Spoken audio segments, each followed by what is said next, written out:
সেদিন ছিল আমার হেয়ার স্টাইলিং শ্যুট। তো সকাল সকাল রেডি হয়ে চলে যাব। তো হেয়ার স্টাইলিং শ্যুটের জন্য আমি মাথায় শ্যাম্পু করে নিয়েছিলাম, ভালোভাবে হেয়ারটা ক্লিন করে নিয়েছিলাম। তো দেখতেই পাচ্ছ ওখানে হেয়ারটা ড্রাই করে নিচ্ছি। তো আমি রেডি হয়ে গেছি। এরপর আমার ফেভারিট পার্ট হচ্ছে একটু পারফিউম লাগিয়ে নেওয়া। তো পারফিউম লাগিয়ে নিলাম। এবার বেরিয়ে পড়বো হেয়ার স্টাইলিং শ্যুটের জন্য। তো আমি দেখো এখানে রেডি হয়ে গেছি, আমাকে কেমন লাগছে বলো। তো এখানে দেখো বেরিয়ে গেছি, আমি নৌকো পার হয়ে যাব, যেহেতু গঙ্গার উপরে শ্যুটটা ছিল।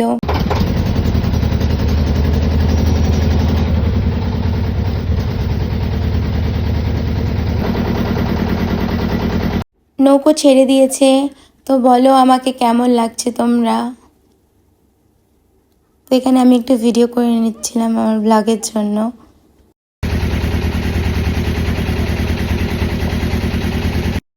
তো তোমরা এখানে দেখতেই পাচ্ছ আমি স্টুডিওতে পৌঁছে গেছি। স্টুডিওতে পৌঁছে গিয়ে আমি একটু স্টাইল করছি আর কি। আসলে আমি পৌঁছে গেছি আগে, আমার হেয়ারে যে স্টাইল করবে তো সেই দিদিটা এখনও আসেনি। তো দেখো স্টুডিওটা, তো আমি তার জন্যই অপেক্ষা করছিলাম। আমি মোটামুটি টাইম পাংচুয়াল, কেননা আমি বিশেষ করে আমি চেষ্টা করি যে সব কিছুই টাইমে টাইমে করার আর টাইমে টাইমে পৌঁছে যাওয়ার। তো আমার দিক থেকে আমি কোনো ত্রুটি রাখি না। তো আমি পৌঁছে গেছিলাম টাইমে। তো এবার বসবো হেয়ার স্টাইলিংয়ে। তো তোমরা দেখতেই পাচ্ছ দুই দিদি মিলে আমার হেয়ারটা স্টাইল করবে। মানে এটা ছিল আর কি হেয়ার মডেল শ্যুট। তো এটা হচ্ছে হেয়ার প্র্যাকটিস, মানে অ্যাডভান্স হেয়ার স্টাইল কীভাবে করা হবে সেটা হেয়ার প্র্যাকটিস ছিল।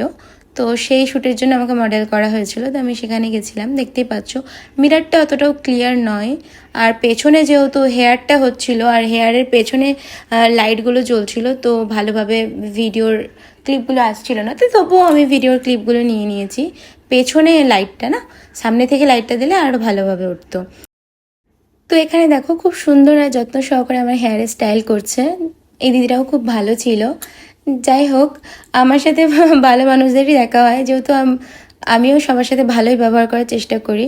তো আমার সাথে সবার ভালোই ব্যবহার মানে ভালোই ব্যবহার করে। আর আমার সাথে ভালো মানুষদেরই পরিচয় হয়। ঠাকুর করে যেন এভাবে ভালো মানুষদের সাথে আমার পরিচয় হতে থাকুক, আর ভালো ভালো কাজ আমি তোমাদের আশীর্বাদে পেতে থাকি। তো এখানে দেখতেই পাচ্ছ হেয়ার স্টাইল করছে। তারপরে লাঞ্চ টাইম হয়ে যাওয়ার জন্য আমরা লাঞ্চ করতে চলে গেছিলাম। তো লাঞ্চ করছি এখানে দেখো। তোমরা জানো যে চিকেন বিরিয়ানি আমার কতটা ফেভারিট, তো আমি খাচ্ছিলাম ওখানে। তো অর্ধেক হেয়ার করে আমি খেতে বসে পড়েছি। দেখো কি সুন্দরভাবে নিট অ্যান্ড ক্লিনভাবে কি সুন্দর হেয়ারটা হচ্ছিল। তো সরি ফর দিস ভয়েস, এই ভয়েস ওভারটা দিতে আমার একটু প্রবলেম হচ্ছে, কারণ আমার গলাটা বসে গেছে, ইগনোর দিস। তো আবার চলে এসেছিলাম খেয়ে দিয়ে। দেখো এখানে দিদি আমার হেয়ারটা করছে। তো দিদি দেখিয়ে দিচ্ছিল, ওই দিদিটাকে শেখাচ্ছিল আর কি, প্র্যাকটিস ছিল সেদিন। আর আমিও খুব বকতে ভালোবাসি, ওদের সাথে বকছিলাম, কিন্তু ভিডিও ক্লিপে সেই বকাগুলো নিইনি। যারা যারা আমার সাথে কাজ করেছো বা কাজ করবে ভবিষ্যতে, তারা আগে থেকেই জেনে যাও যে আমি খুব বকতে ভালোবাসি। অযথা না, আমি কাজের ব্যাপারেই কথা বলি বা কথা বলতে আমি ভালোবাসি, সবার সাথে কমিউনিকেশন করতে আমার খুব ভালো লাগে।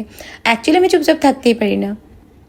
আমি একটা চঞ্চল মেয়ে, চঞ্চল প্রাণোচ্ছল মেয়ে আর কি। আমি নিজের কথা বলে দিলাম। তো এখানে দেখো খুব সুন্দরভাবে কার্ল করে নেওয়া হচ্ছিল সামনের চুলগুলো, মেসি হেয়ার বান করার জন্য। তো দেখো এখানে খুব সুন্দরভাবে হেয়ারগুলোকে পার্টিশন করে এক একটা স্টাইল করা হচ্ছিল।